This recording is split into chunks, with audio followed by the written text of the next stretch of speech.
Hey, welcome back. We are going to read Library Mouse, A Friend's Tale.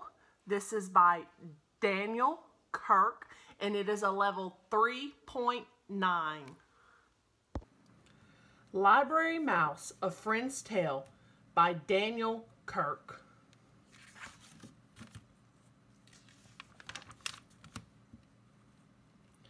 Sam was a library mouse. He lived in a little hole in the wall behind the children's reference books. Sam loved to read, and he loved to write too. Everyone loved his little books, but Sam was very shy, and no one at the library had ever met him. Once a week, the children at the library met for Writers and Illustrators Club. For our next project, said Miss Forrester, the librarian, I would like all of the boys and girls to work with a partner. One of you will be the author and the other will be the illustrator. You will find out how teamwork can make a great book. At the end of the meeting, there was one child left standing by himself. Don't worry, Tom, said Miss Forrester. I'll be happy to work with you.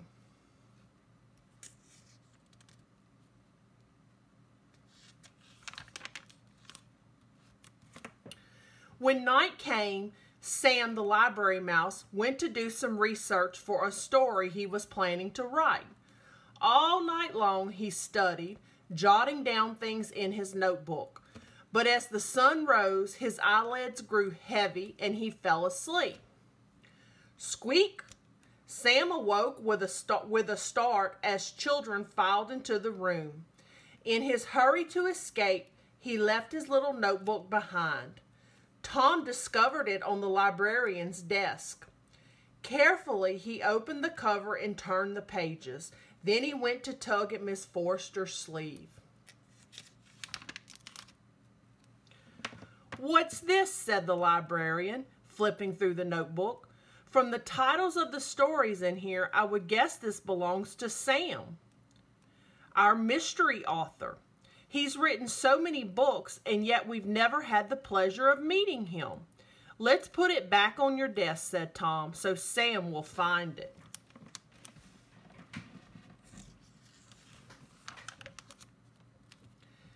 That night, Sam climbed onto the librarian's desk to look for his notebook. As he hurried back across the desk with his prize in his arms, the mouse stepped across an ink pad and left behind a trail of footprints.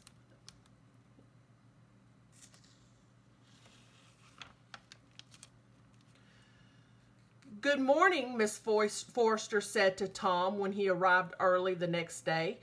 "Did you bring some ideas for a story we can work to get on together?" "Not yet," said Tom. Then he noticed the inky marks on the librarian's desk and saw that Sam's notebook was gone. Impossible, he thought. When he was sure no one was looking, Tom got down on his hands and knees. He peered beneath the library shelves and around the baseboards. Not quite certain what he was looking for, suddenly he saw a little hole in the wall. Now he knew why Sam always seemed to write about mice. Tom tore a piece of cheese from the snack he had brought, and he left it by the opening. "Oh no," Sam cried when he stepped out of his hole that night and saw the cheese. Who could have left it, he wondered. What did they want? Sam thought it might be best to leave the cheese alone and pretend he had never seen it.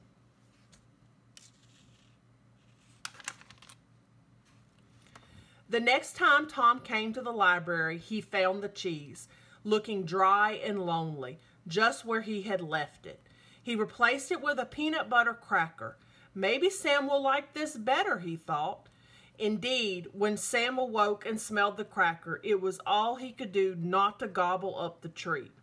Clearly, someone had discovered his hole. Sam hoped that if he ignored the food, whoever it was would go away and forget about him.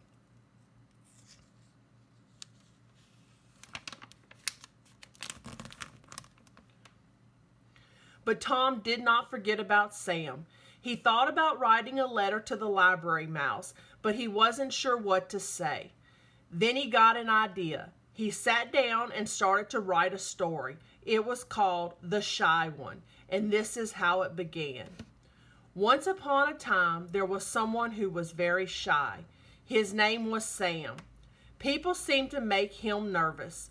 The children at the library knew what Sam was like because of the books he wrote, but nobody really knew who Sam was, and that seemed to suit him just fine, until one day,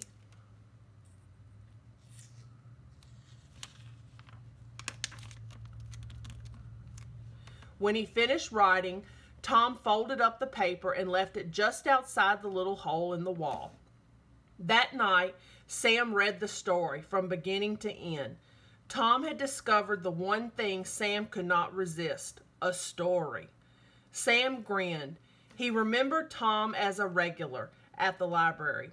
"I've got an idea," he said to himself, then went into his hole and got to work.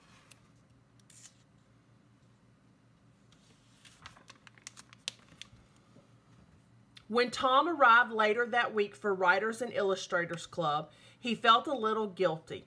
He'd been so busy thinking about Sam that he'd forgotten to do his assignment. He got down on his hands and knees to look beneath the reference books. The paper he had left there was gone. Then he heard the librarian's voice.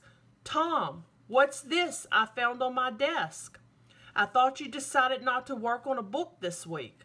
And then I found The Shy One, written by you and illustrated by Sam. I can't wait to share it with the group.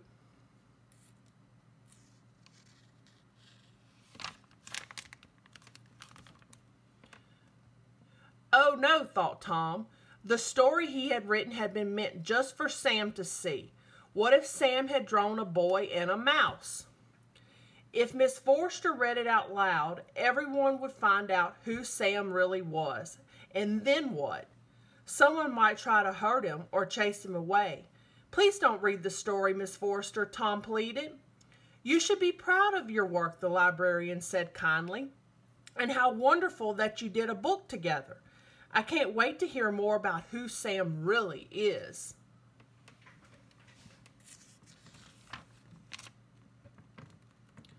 When everyone was seated, Miss Forster read, "Once upon a time there was someone who was very, very shy named Sam.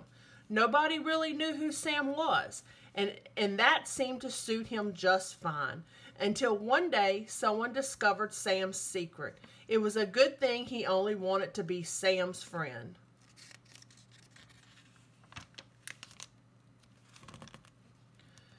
Tom was amazed to see the pictures that Sam had drawn. The illustrations showed 2 mice instead of 1, and one of them was named Tom. "So tell us," said Miss Forster, "just who is this Sam?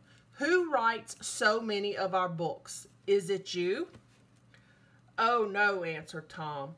"I just wrote the story. Sam is real, but he likes his privacy.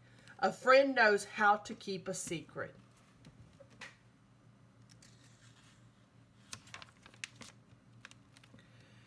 When the library was ready to close and Tom was sure that no one was watching, he bent to place something on the floor beneath the children's reference books.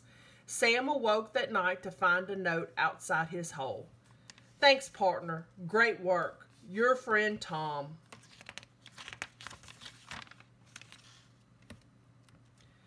Sam sat down at his desk. He had an idea for his own story about friends. He couldn't wait for Tom to read it, and maybe this time his new friend would draw the pictures. The end. Don't forget to give us a like. Don't forget to hit the subscribe button so you can keep up with all of our books that we read. See you next time.